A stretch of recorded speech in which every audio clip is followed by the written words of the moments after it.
Hello, today is May 18th, 2012. We're meeting today with Mr. William F. Jones, Jr.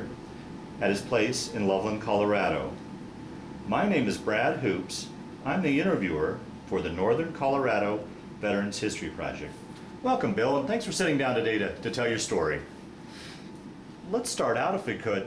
Tell us a little bit about yourself, your date of birth, where you were born, a little bit about your family. Okay, I was date of birth August 2, 1922, San Dimas, California.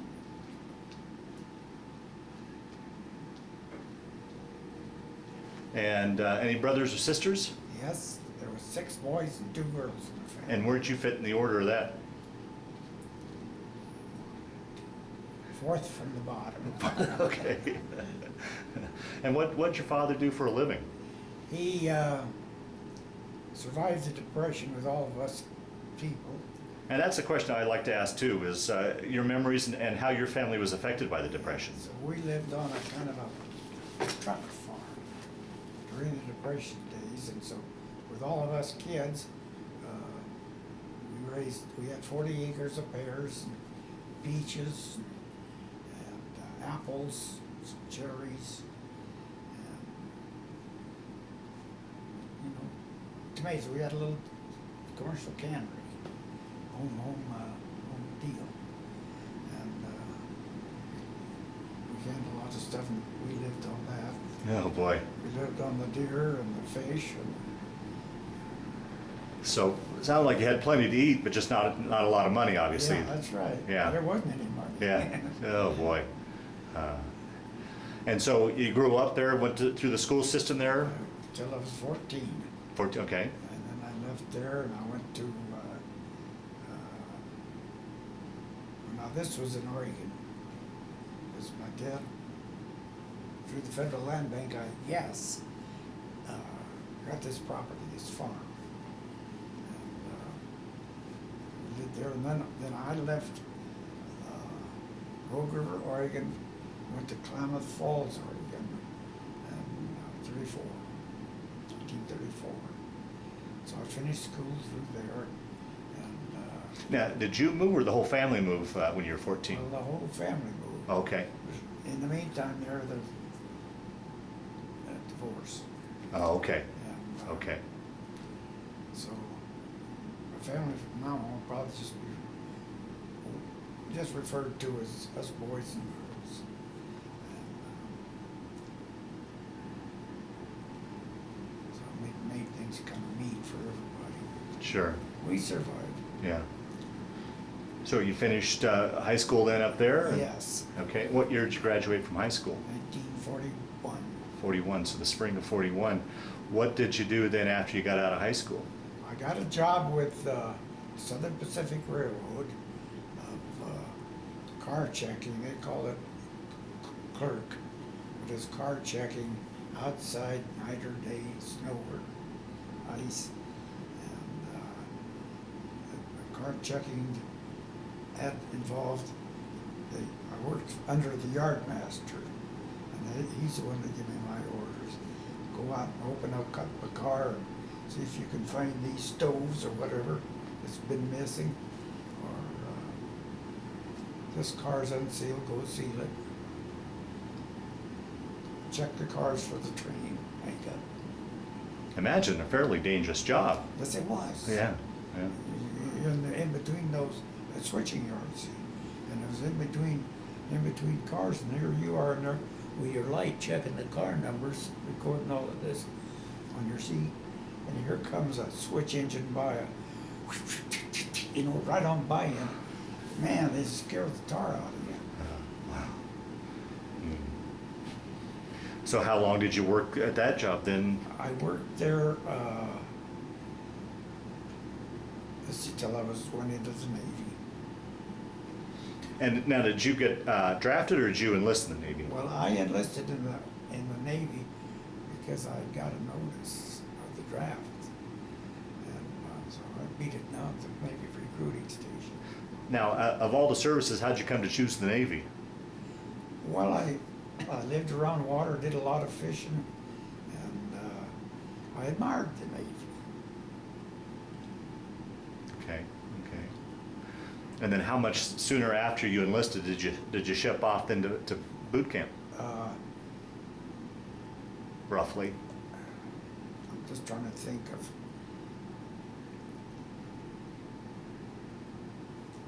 I don't remember. Yeah. Anyway, when I shipped off to boot camp, I went to Farragut, Idaho, Okay. Mhm. and went through boot camp there at Camp Ward. Yeah, Farragut. Now, how was that going from civilian life to military life? Was that much of a transition for you? Very. Well, not really. You know what you had to do, so you didn't argue with anybody. You just did what you was told, and you got along fine. Yeah, yeah, yeah. Now, I take it you enlisted after Pearl Harbor? Or had, Yes, after Pearl Harbor.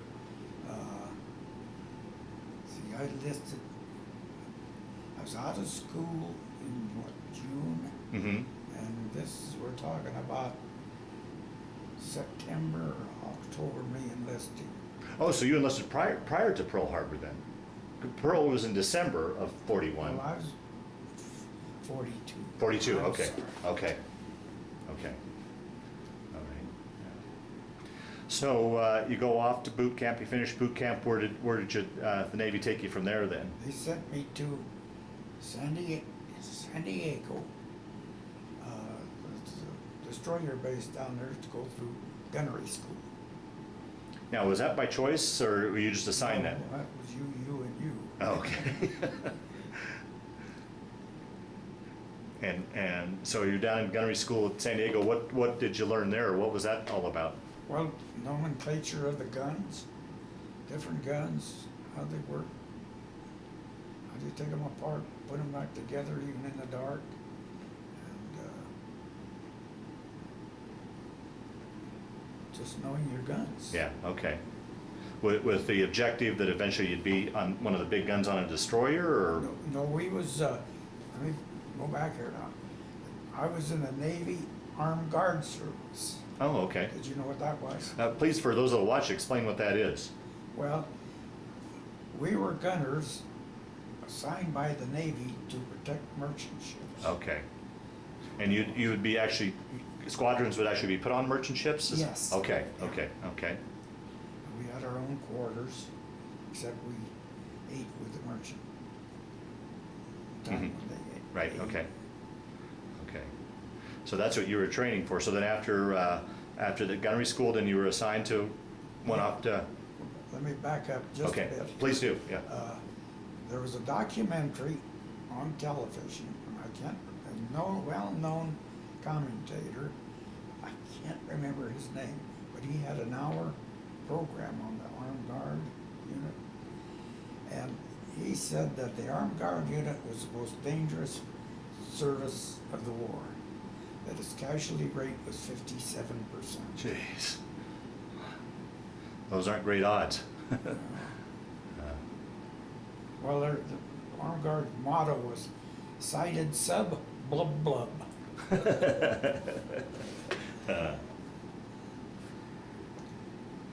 So then, so then after gunnery school, then you were assigned to a unit. You were assigned to a unit, then went off to a ship. Yes. Okay. So, as soon as they finished the gunnery school, by the way, they were in a big hurry to get us guys through it. And so we went from there to San Francisco, and we caught a New Liberty ship. So they took it and loaded it. Of course, they went around in the bay, Oakland, and through they had to pick up different stuff. But they loaded up that ship, and that ship had 5 cargo holds. There was 500-pound bombs loaded 5 layers deep in 5 holes. On top of that was smaller ammunition and grenades. What name it was there. And we had a couple of guys that jumped ship, wouldn't say that. Well, talk about riding on a powder keg. Yes, yes it was. So after they got that ship all loaded, away we went to southwest. So we went to New Guinea. And that started the campaign. I made one more trip back to San Francisco to get another load. And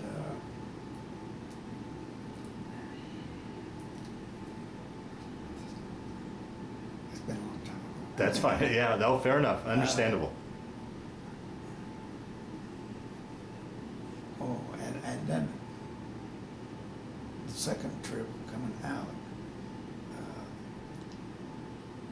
they loaded this ship with more or less just food and that kind of stuff, and they had 5,000 cases of Bab's Blue Ribbon beer aboard. But we were supposed to take some into one of the Tahitian islands there, Tahiti, for the R&R camp. And going in, this guy come aboard, native come aboard, he was going to pilot the ship. So I was right there next to him, and Captain asked him, "You taking over?" Yes, in his broken way of English. So he got the ship going, and as you can see, this reef coming up, and these, submerged rocks, and the captain, he yells, "Full astern!" Well, it was too late, because we just up on those rocks. They're just about the rear end. And they had to see if they could lighten that load, get some of the beer off or something off, so maybe they could get off. And so that night, at dark, all you could hear was bloop, bloop, bloop, bloop, bloop, beer cans, bloop, bloop, hitting the water. That went on almost all night. It was kind of comical. And then we finally got off of that reef. They tried several times during high tide, but it didn't make it. But then we got a real storm come and hit us. And they had put her in full reverse, and you could feel that when it hit, you could feel that slipping off, and it did. It took us off. Well, there's 52 plates on that port starboard side of the ship that were ruined, but luckily it didn't damage the inner hull.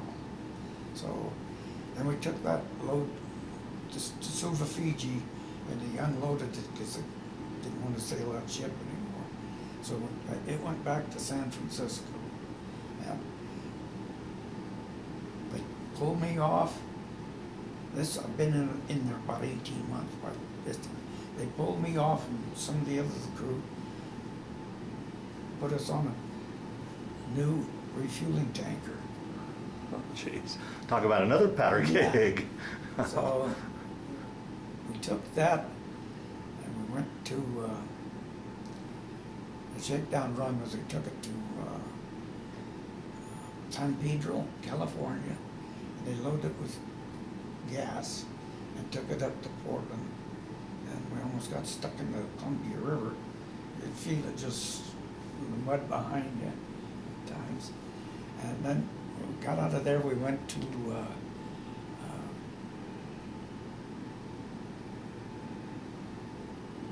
we took a load of fuel down in the islands.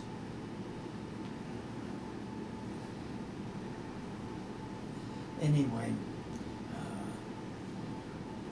a pretty good sized ship, but it was a good fast ship. We fueled ships at sea and part of the fleet. And that's a pretty dangerous operation too, when you're Yes, refueling, yeah. isn't it? Yeah. Going side by side. And Yeah, it was, you'd shoot them a line, then I'd get a bigger line.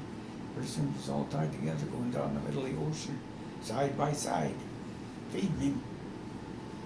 Now, was this refueling ship another merchant ship, or was this an actual Navy ship? It was the El Moro, called El Moro, and it was still a commercial ship. Oh, okay. I think it was under Navy contract, but Gotcha. Okay. Well, let's talk about some of these trips, particularly that first one out that you went out on. I'm assuming, even though growing up in Oregon and California, you hadn't been out to sea. How was it going to sea? Did you get your sea legs, or how was it? I never got seasick. Is that right? Yeah. It It was kind of hard walking sometimes when the ship come into port to get your seedlings for your land. Oh, right, yeah. Yeah. And how long would a trip like from the States to New Guinea take you? 30 days. 30 in days. that old Liberty ship. Oh, boy. Oh, man. That tanker could make it in 15. Wow. And what was life, talk a little bit about life on the ship as far as your living quarters and the food and Well, our living quarters was a small unit, and usually they had 2 bunks high. Some of them had 3 bunks high, and get as many men in there that they could. And it was tight. It was close. and food, how was, Well, the food was palatable, but the part of at that time there wasn't any refrigeration, on those ships. They had a minimum some kind of refrigeration, but so much of the food was dehydrated. Dehydrated potatoes, dehydrated cabbage, dehydrated vegetables, powdered sugar, powdered eggs, powdered milk and? yeah, powdered milk. Oh boy. But we did have a excellent big black man cook, and he treated us like kings. Is that right? Yeah. Yeah. Now, how large of a Navy squad would usually be in one of these ships? Well, that ship had 19 men. 19 men? And how many guns would you have on there then? We had 8 20 millimeters. Oh, wow. We had a 3-inch 50 gun, and we had a 5-inch new gun, 5-inch 38, and it was hooked up electrically, so you could turn it electrically instead of. Oh, right, yeah, okay, yeah. And would you go down in a convoy then, or were you guys going solo when you were making your runs? We went solo all the time. Any scares with Japanese subs? Yes. Oh, geez. Now, there's an incident happened. We sighted this submarine. I said it was 800 yards out, and just a periscope going the same way we were. Well, he shouldn't be there. Whether it's ours or whether it was theirs, he shouldn't be there. So they yelled general quarters, and I was captain and pointer. I fired the gun, and fired that gun, and you could see this periscope when I fired, and when I fired, you couldn't see nothing. It was gone. And I know we shot it off, but we never. Really? Yeah, we never got any recognition or anything for it. Huh. Never heard another thing about it. I'll be darned. Huh. And then from the other end, did you ever have any trouble with Japanese planes? Well, yeah, but we got out of it okay. Yeah. Well, I went through this gunnery school, or this special dome they had rigged up for eye shooting, shooting planes. Mhm. Because all we had was cartwheel sights. And this I went through 2 different ones, and this last one I went through was at San Francisco, I think, south of San Francisco. And they told me this strapped in a 20 millimeter, and told me it was cloudy, you could hear it, but you couldn't see nothing. And they said, you'll hear this plane coming, and you'll sight him, and at 1,000 yards you start shooting. There he is, and so I started shooting, and the guy said that my sight was on that plane all the way through and around and back. And the officer giving me the test said I was perfect.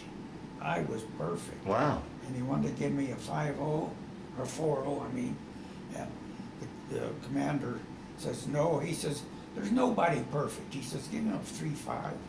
Oh, I got geez. that card right here, if you want to see it. Oh, yeah, we'll look at it here after the interview, yeah. Wow. So that kind of scared me, because I wonder now where they'll put me. Yeah, right. Yeah. But that's the truth. They said that was the highest score that had ever gone through there up till that time. I'll be darned. And Well, I used, you know, bird hunting. Oh, sure, yeah, yeah, Used to hunting and fishing was my life. yeah, yeah. And it was comical because most all that gun crew was from the Northwest, all hunters and fishermen. Oh, is that right? Yeah. Bird hunters. Oh, I wonder then initially when you were in boot camp, if that's how you got sorted out for the gunnery school, do you think? I think so, because I think they asked us what our favorite sports was, Uh-huh. Yeah, because that told them a lot too. yeah, right, Yeah. right. Now with those big guns, would you lead a plane like you would lead a bird or? No, you shot them with a time projectile, to shrapnel. Oh, okay. And the one we had was an old gun on a Liberty ship, and you was limited to the elevation. It was just a horizontal gun. Oh, okay. Yeah. You couldn't depress it very far either. Okay. Yeah. Now, doing these crossings, I know in the regular Navy, on the regular Navy ships, they had what's the ceremony when you cross the equator? Would you guys do that as well? Yes. Did you guys have to go through that as well when you went across the equator? Yeah. The shellback. Yeah. Yeah. That's quite a ceremony from what I understand. Yeah. And how, growing up in the Northwest, kind of a cooler climate. Now you're down on these tropical islands. How was that to deal with? Well, it was hot. We're supposed to keep our ammunition below 100 degrees. There's no way you could keep it under 100 degrees. So what we do, we take a tie rope around a blanket, throw it overboard, pull it up, throw it on the ready boxes, see. Well, I laid the thermometer, maximum minimum thermometer, because you have to keep recording about twice a day. I laid the thermometer in here on the deck, went to the next one. Oh, I forgot the thermometer. It read 169 degrees. Oh, jeez. On that hot steel. Oh my! Wow. Hmm. How'd you deal with that? I mean, how did you Well, with those conditions? I wore a long sleeve shirt all the time because I seen guys go out in short sleeve or in a skivvy shirt. I've seen them blisters on their arms here mostly as big as a cup of my hand, just a big water blister. Oh boy. 15 minutes. And when you guys would make port stops, delivering things to New Guinea and Fiji and what have you, did you have shore leave where you could get it and get it around the islands at all, or did you? Well, we didn't have. They call it Liberty. Uh-huh. And for the day, that's just no more than to give you permission for specified time Yeah. while you're there. Yeah. And what was that like, getting out on these tropical islands and these natives? And I mean, that must have been interesting. Or Yeah, it was to see how those people lived. It was so primitive that they didn't wear hardly any clothes, and they were burnt black, so their hide looked like leather. huh. But we'd ever in New Guinea there every day about noon, you get this up welling from the heat, and then you'd have a good thunderstorm, and we'd grab our soap and run out on the deck bare ass and shower. Wow. But one time we got caught and quit just as we got soaked down good. It stopped like that. Because that salt water, if you ever had it, kept taking a shower in salt water, boy. And that would be your only option as you guys were coming across the ocean, would be saltwater showers? Yeah, Yeah. and an old Liberty ship. Yeah. Now that tanker had a condenser deal or something that converted the seawater into fresh water because they needed that water to make steam for the turbo. Okay. Mm-hmm. So you got the fresh shower there. Mhm. Well, how, you're talking about, I mean, just being in those hot conditions, I think would just be awful to begin with, but you were talking about no refrigeration, so you had probably no cool drinks or ice or anything. That's right. That's right. Oh, it must have been awful. And then you're on duty 4 hours, off 8 for a while, and then you go on to 4 and 6. And at one time, this country officer They told us there was submarines all over out there. Be careful and your lookouts. So we had binoculars, and that was our radar and Wow. sonar and whatever. Anyway, I know he was scared to death because he put the whole crew on a 2 on and 2 off. And that way for 30 days, and finally I went to him and I said, "This is no good." I said, "Those men aren't worth even going out to their Stations. spot Yeah. for a lookout. They wouldn't see nothing if it was there." Yeah. And Just I thought, because it was so chopped up, you guys weren't getting enough sleep? Yeah. Yeah. Well, you're on 2 Yeah. and off 2. You got your chores to do, your laundry, you gotta eat, you gotta. So what he did, he let me go with them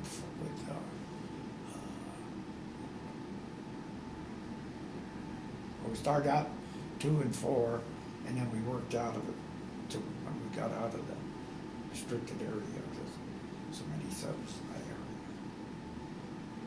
area. Wow. Jeez. Well, how do you think, during that time period, as we've sat here and talked, you're in awful extreme weather conditions. You weren't getting enough sleep, it doesn't sound like. You showering and stuff, so hygiene probably wasn't so good. Food was fair to middling if best. I mean, and it just seems like any one of those things could knock a man down, but on top of that, you had the stress of war. How do you think you guys made it through that time period, Youth and determination and believing. Okay, yeah. My mom gave me a New Testament when I left, and that went all through the war with me. Is that right? Yeah. So your faith played a big part in that? Yes. Okay. Yeah. Yeah. Wow. And well, speaking of your mom and back home and such, talk a little bit about communications. Being at sea and on the go, how would you get communications back and forth from home, or would you? V-mail. V-mail? Can you explain to those that watch this what V-mail is? Well, it was just a little thin paper in 3 folds, and you'd write on it and don't fold it because it's got to go through the sensors. And that's the way, usually mine would all cut to pieces.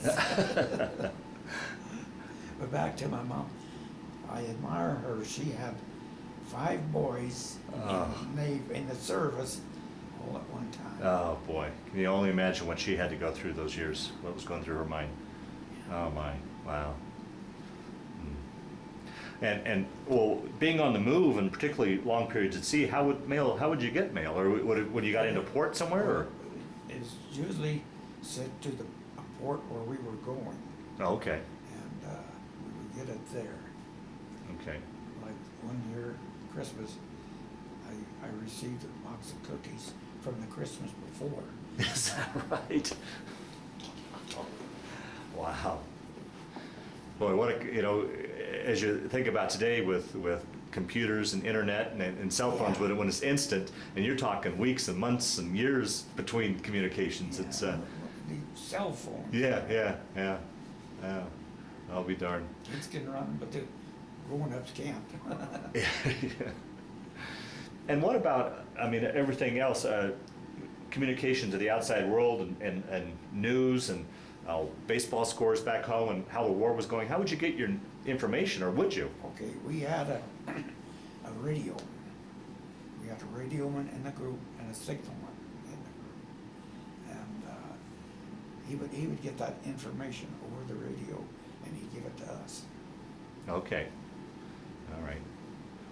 And what about, would you ever pick up Tokyo Rose broadcasts? Oh, yeah. Talk a little bit about that. She, I admired the woman. I thought she was great. In fact, she may have saved our butts.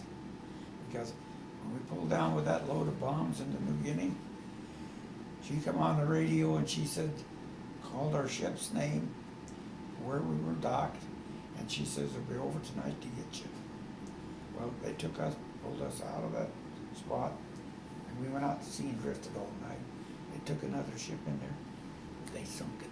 Is that right? Right. Wow. Wow. Jeez. Now, when you made that run down in New Guinea, were you making runs back and forth to the States, or once you got down there, were you making runs in that Southwest Pacific, or what was? Well, we'd go down when they needed supplies and stuff, and they didn't have enough. They had a supply in Australia, in Sydney and Brisbane, and we went down there a couple, 3 times, load up and bring it back up because that wasn't too far. Yeah. So you really just made that one run down in New Guinea and then stayed in New Guinea for a while and then back to the States, or how many runs did you make back to the I States? made 2 in the tank, in the Liberty ship. Okay. And the tanker didn't make any, except going through the canal. Through the canal.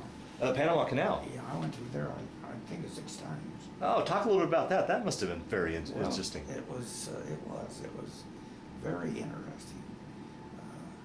You pull into the, I guess you call it the staging area.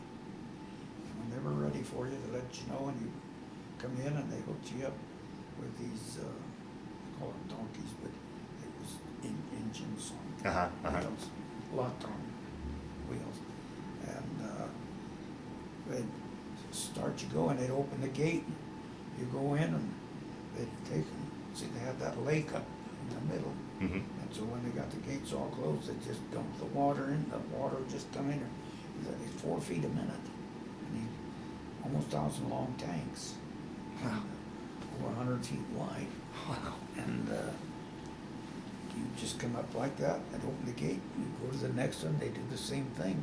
And when you got to the top, then you took the canal, followed the canal, and then went through, across that lake at the top, and then then you started the locks down.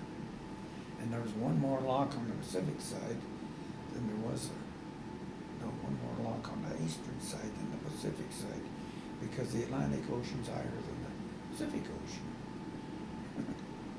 That way and So with the tanker, then you were running between the West Coast and the East Coast, or the Caribbean, or? well, we'd run it through the canal to the Aruba, which is just north of Venezuela. Mm-hmm. And back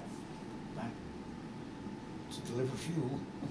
So you're picking fuel up in Aruba then, and taking it back to the Yes. West Coast? Okay. We did that several times. Now, in that regard, during that time, was there any danger of the U-boats? Or were they? Oh, yeah. Yeah. Talk a little bit about that. I mean. Well, this tanker was fast enough, it could outrun most any U-boat. Really, huh? Yeah. But the thing, see, we still didn't have sonar. We didn't have radar. All we had was these, but you couldn't see underwater with them. Yeah. They could hear them to us from being underwater. But just a lot of it was just. What would you do at night? I mean, you couldn't see anything at night. No, they couldn't see us surface-wise unless the moon was out. Jeez. One night, this kid, he's looking out, he said, he couldn't even yell torpedo. Oh, jeez. And it got right to the ship and it just went like that as a porpoise. Oh. Because they'd come right at you. Oh, that had to be frightening. Get at the bow of the ship and just right there. You go look down at them and he's always looking at you right in the eyes. Is that right? Wow. Wow. So you made, so the first part of your service was with that Liberty ship, and then the back part was with the tanker then? Yes, yes. And were you on the tanker then when the war ended, serving? The tanker needed work. Okay. So we come through the canal and went up to Galveston, Texas. And then they pulled us off there, went over to Houston, and then we went over to New Orleans. And I got what they call Captain's Bath, request for Captain's Bath. And he had my records. And he says, Jones, he says, you mean to tell me you've been in here 3 years and no leave? I said, yes, sir. Well, he says, I'm going to give you all the leave I can give you. And he says, I'm going to give you 30 days delayed orders and 8 days traveling time. I was home when the war ended. You were what? Home when the war ended. In Europe or in Japan? Japan. Oh, okay. And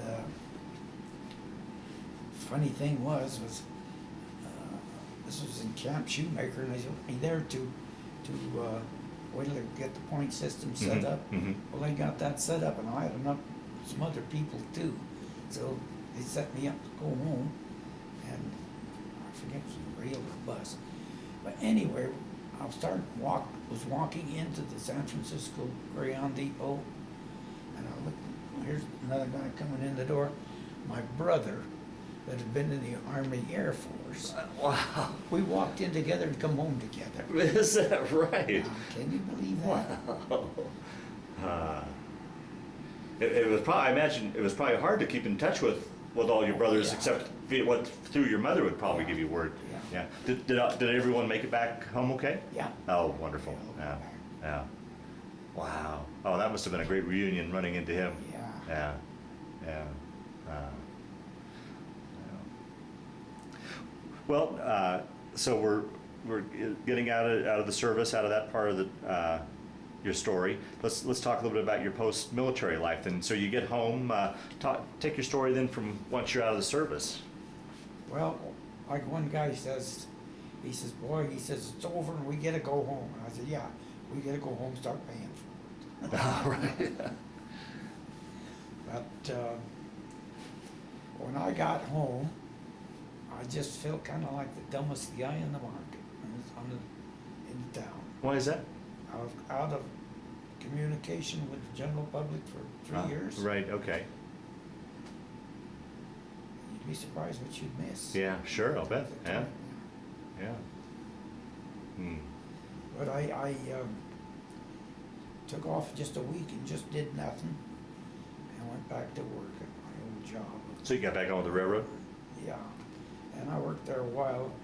See, I was serving my apprenticeship as a carpenter for my dad, and I had that to fall back on. And so my brother worked for this one contractor. One day he says he didn't want to work for him. He was gonna go on his own and wanted to know if I'd go with him, and I did, and we did pretty good. Except we broke up because he wanted all of the partnership. I wouldn't go for it. Yeah. Yeah. So then I went into contracting business there at Klamath Falls in 1947, I think it was. And I was there for several years. And then a guy wanted me to, this town was dying. And it was a bad town. People were goofy, Hmm. sex-minded and crazy. And I lose my thinking, train of thought. Oh, I went into, was in with the contracting business. I went on my own, and and this guy wanted me to come back to Denver, look at things when he did. So I decided that's a good place to go at this time. So I spent 18 years in Denver, built down in Cherry Hills, Rainwood Village, and Gary Bromfield had that property. They was developing, and then builders go in, stock builders come in, build on it. That did pretty good. Yeah. Oh, sure. Yeah. Yeah. Did that for 18 years, and then what'd you do after? I went back out to Oregon and built another house and went back into the business, and I did good again. But I started me a cabinet shop because I could work a cabinet shop alone. Ah. And I got to the point, I told myself one day, I'm never going to hire another man. And I didn't. I would trade off with a good friend of mine who was a contractor.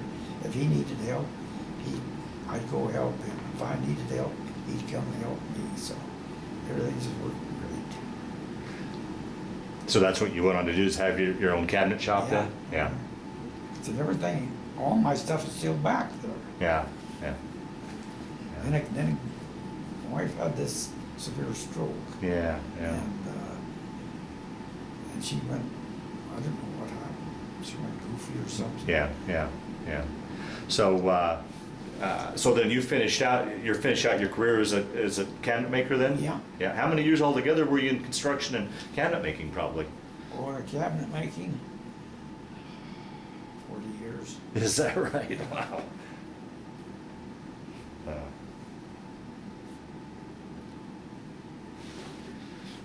Well, let's talk then a little bit. We'll start to wind down this interview. Let's talk a little bit about family, children, grandchildren. I have 3 daughters, 2 granddaughters, and 1 great-grandson. Oh wow.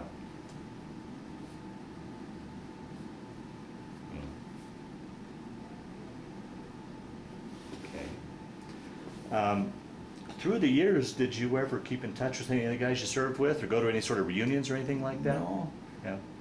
you know, it was just, this thing is over, everybody went his own way. Yeah. And back to, Yeah. Now, when you transferred from the Liberty ship to the tanker, did your whole squad transfer, or was it broken up and? Or, they just picked us right up off of that ship and put us oh, on is that our right? ship. Oh, okay, so you guys stayed together then. Yeah. Yeah. So how long, how many years do you think you were at sea during that time period then? Well, I was just short of 3 years. 3 years? Wow. I'll be darned. Well, Bill, as we start to wind down this interview, is there any stories that you wanted to talk about that have kind of floated to the top as we've been sitting here, or anything I didn't ask you that you wanted to talk about, so that hopefully we've rounded out your story as best we can, or do you think we pretty much covered it all? We pretty much covered it. There's a lot of little things, you know, we could do all day long. Do this. Is that right? Yeah. Well, I've got all day. And we pretty well covered it. Yeah. Okay. Okay. Well, the last question I always like to ask with these interviews is, how do you think that 3-year period when you're in the service and in the war and everything that you went through and the danger and such, how do you think that affected your life, changed your life, played a role in your life, or did it? Or was it just simply a chapter of your life you went through? How do you think you'd answer that? Well, let's just say it was a chapter in life that I went through, but at the same time, I learned a lot in those 3 years of people, of different things, Mm-hmm. things you hadn't even thought of. Yeah, yeah, yeah, and probably experience things that you never would have had the war never come along, I'd imagine. I mean, like I said, here is this boy, this rural boy from Oregon and California, off in the tropics of the South Pacific. I mean, it. I wouldn't care to go back there. Oh, is that right? Yeah, yeah. And you never did? Oh, through the I years, never never traveled? did. No, yeah, yeah. Mm. I did take a tour of the United States. My wife and I did 6 weeks tour, bus tour. Oh, wow. It was called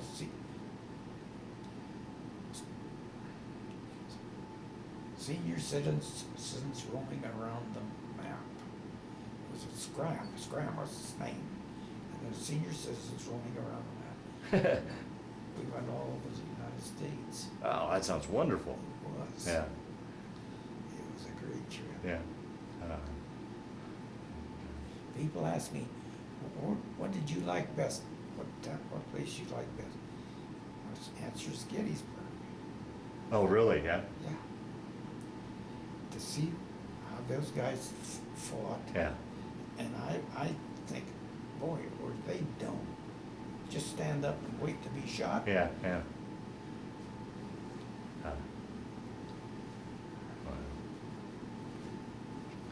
Well, Bill, I want to thank you for sitting down to tell your story today, but just as important, I want to thank you for your service to our country.